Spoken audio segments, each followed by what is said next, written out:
10ই November সেই রক্তাক্ত সূর্যোদয়ের দিন আমরা কোনোদিন ভুলব না। আমরা ভুলব না 3রা জানুয়ারি, 7 জানুয়ারি, 14ই মার্চ থেকে শুরু করে একের পর এক সিপিএম হারমাদদের চরম অত্যাচার, পুলিশ প্রশাসনের নন্দীগ্রামবাসীর বিরুদ্ধে যুদ্ধ ঘোষণা, তার প্রতিটি দিন আমাদের মনে আছে। আজকে আমরা এখানে এসেছি কেন? দোলা বললেন মমতা বন্দ্যোপাধ্যায় তার দল করি আমরা, সর্বভারতীয় তৃণমূল কংগ্রেস। তিনি ববি হাকিম, ফিরাদ ভাই আমাদের অত্যন্ত গুরুত্বপূর্ণ মন্ত্রী, দলের সম্পদ, তাকে পাঠিয়েছেন, আমাকে এবং দোলাকে পাঠিয়েছেন। সাথে এখানে অখিল গিরি আছেন, বিপ্লব রায়চৌধুরী আছেন, জ্যোতির্ময় কর্মকার আছেন, সুফিয়ান আছেন এবং আরো অনেকে, আমার অনেক মুখ চেনা মানুষ এখানে রয়েছে। 13টা বছর কেটে গেছে। 13টা বছরে অনেক পরিবর্তন হয়েছে। সিঙ্গুরের আন্দোলন ছিল প্রথম আন্দোলন, যে আন্দোলন মমতা বন্দ্যোপাধ্যায়ের ধারাবাহিক আন্দোলনের পরবর্তীকালে, যে আন্দোলন পশ্চিম বাংলায় একটা আলোড়ন সৃষ্টি করেছিল, তার নাম সিঙ্গুর আন্দোলন। নন্দীগ্রাম আন্দোলনের কথা বলতে গিয়ে আমরা যেন সিঙ্গুরের কথা ভুলে না যাই। সিঙ্গুরের মানুষ সেদিন যদি সিপিএম কে জমি দেব না এই কথা না বলতেন, তাহলে পশ্চিমবঙ্গে কত আন্দোলন হতে পারত আমরা জানি না। সেই সিঙ্গুর আমাদের পথ দেখিয়েছে। সিঙ্গুরের মানুষ প্রথম আওয়াজ তুলেছিল, জান দেব তবু জমিন দেব না, এই আওয়াজ তুলেছিল প্রথম সিঙ্গুরের মানুষ। সেই আন্দোলনকে এগিয়ে নিয়ে গেছেন নন্দীগ্রামের মানুষ, আরো উচ্চ গ্রামে অনেক নির্ণায়ক জায়গায় নিয়ে গেছেন পরিবর্তনের পক্ষে। আমাদের প্রতিটি দিন, প্রতিটি ঘটনার কথা মনে আছে। সাংবাদিক বন্ধুরা আছে, এনাদের তখন কেউ ছিল কিনা আমি জানি না, কিন্তু বেশ কয়েকজন সাংবাদিক ছিলেন যারা প্রাণের ঝুঁকি নিয়ে খবর করেছিলেন আমাদের সাথে থেকে। তাদেরও আজকে ধন্যবাদ জানাবো। শহীদদের রক্ত ব্যর্থ হয়নি। শহীদদের রক্তে রাঙা পথ ধরেই এই পশ্চিম বাংলায় পরিবর্তন এসেছে।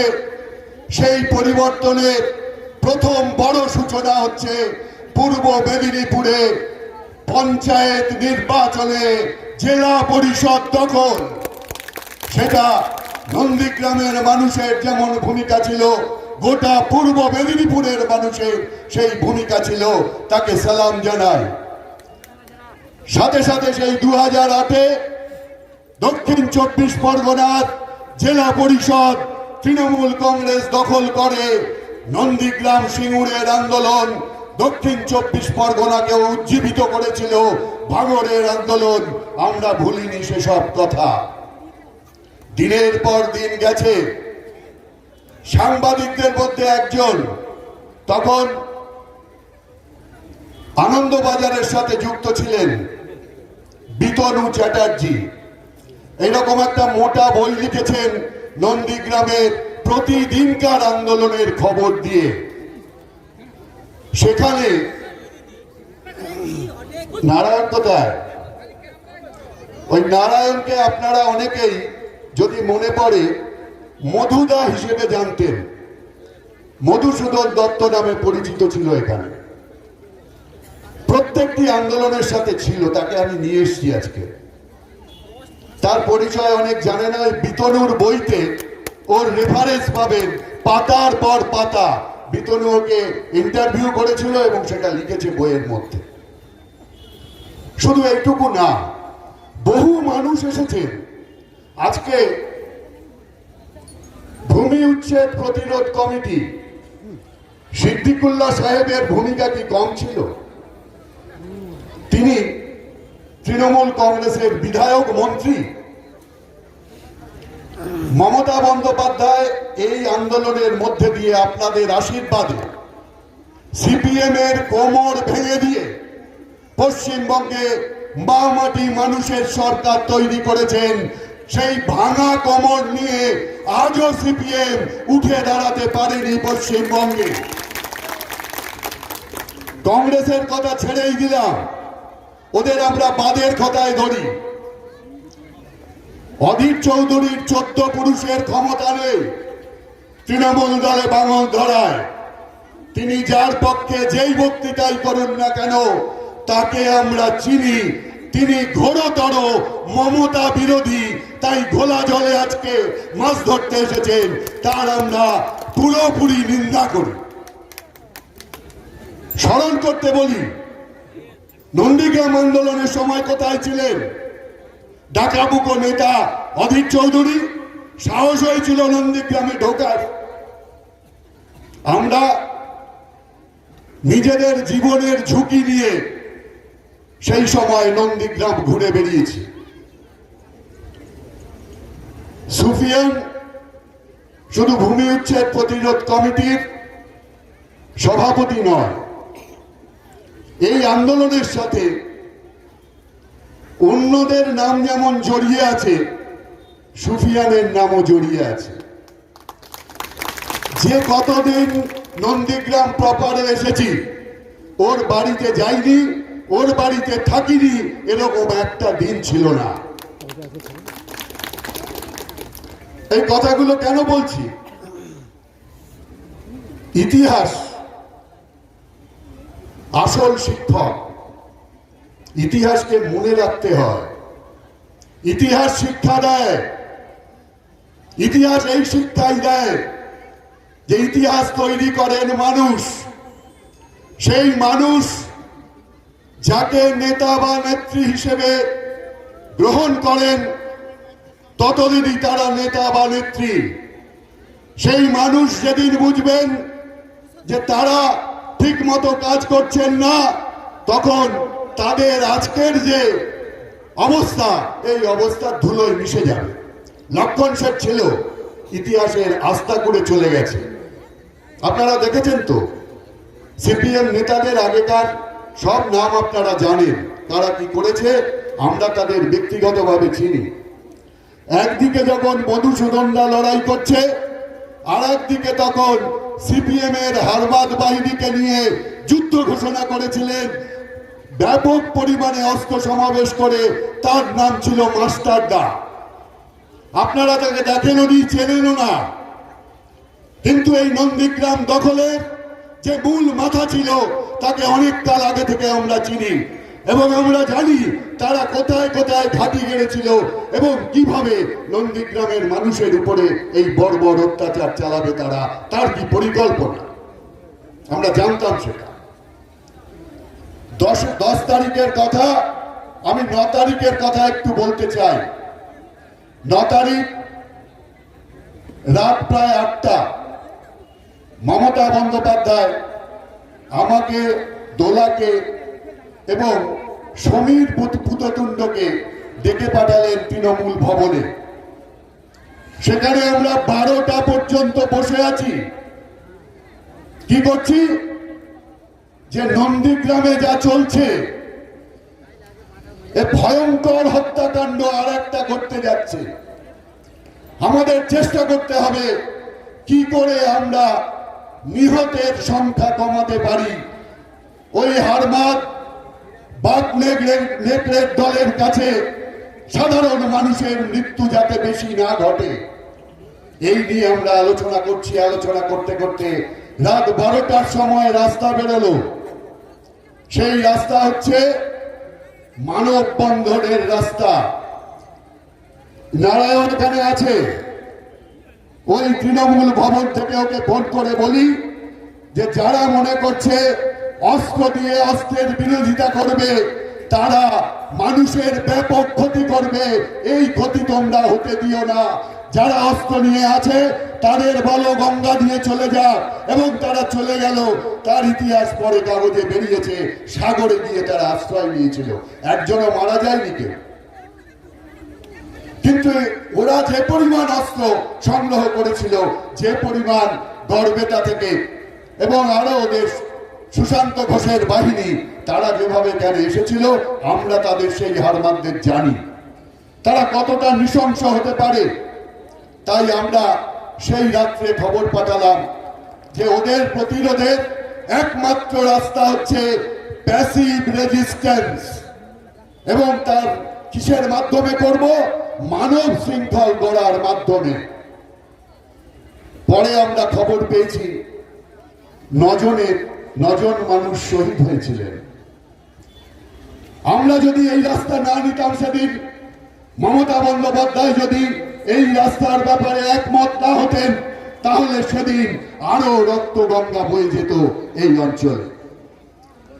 নন্দীগ্রাম আন্দোলনের প্রতিটি পরিকল্পনা, প্রতিটি কর্মসূচি, প্রতিটি সহযোগিতা মমতা বন্দ্যোপাধ্যায় ছাড়া হয়নি। আমরা তার পাশে থেকে তাকে সাহায্য করেছি। এখানে মেধা পাটেকার এসছেন, এখানে শাওলি মিত্র এসছেন, অর্পিতা ঘোষ এসছেন, এখানকার কারো কথায় আসেননি, বা তৃণমূলের কোন নেতার কথা শুনে তারা আসেননি। তারা স্বাধীনভাবে আমাদের সাথে যোগাযোগের মাধ্যমে তারা এসেছিলেন। ভারতবর্ষের বিভিন্ন প্রান্ত থেকে লোক এসেছিলেন। নন্দীগ্রামের সেই সাথীরা যদি থাকেন, একজনকে দেখলাম যে গান গাইতো।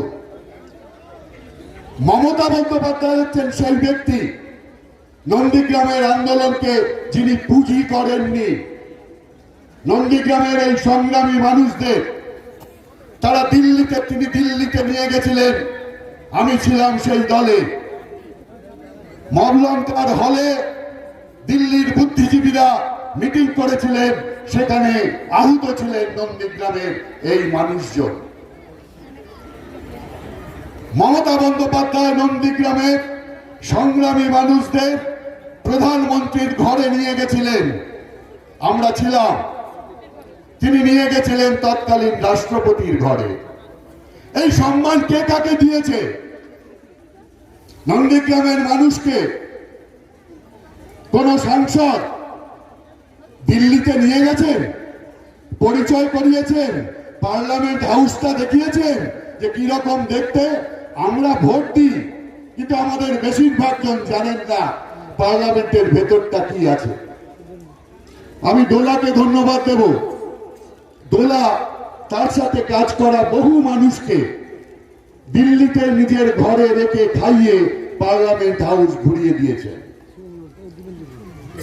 মমতা বন্দ্যোপাধ্যায় যখন দিল্লিতে থাকতেন, কত লোক যে মমতার কাছে যেতেন তার কোনো ঠিক নেই, এবং তিনি প্রত্যেককে তার মতো করে মর্যাদা দিতেন। আজকে দেখুন, আমার সাথে দেখা করতে গেলে বা ববির সাথে দেখা করতে গেলে টিকিট কাটতে হয় না। অনেকদিন আগে থেকে অ্যাপয়েন্টমেন্ট করে 4টে পুলিশ দাঁড়িয়ে থাকবে, ঢুকতে দেবে কিনা এই ভরসায় কাউকে যেতে হয় না। নন্দীগ্রামের নাম শুনলে আমরা আগেই দরজা খুলে দিই, নন্দীগ্রামের মানুষ, সিঙ্গুরের মানুষ যাতে আমাদের সাথে দেখা করতে পারে। তাদের কোনো কাজ যদি করে দিতে পারি তাহলে আমাদের আত্মার তৃপ্তি হয়।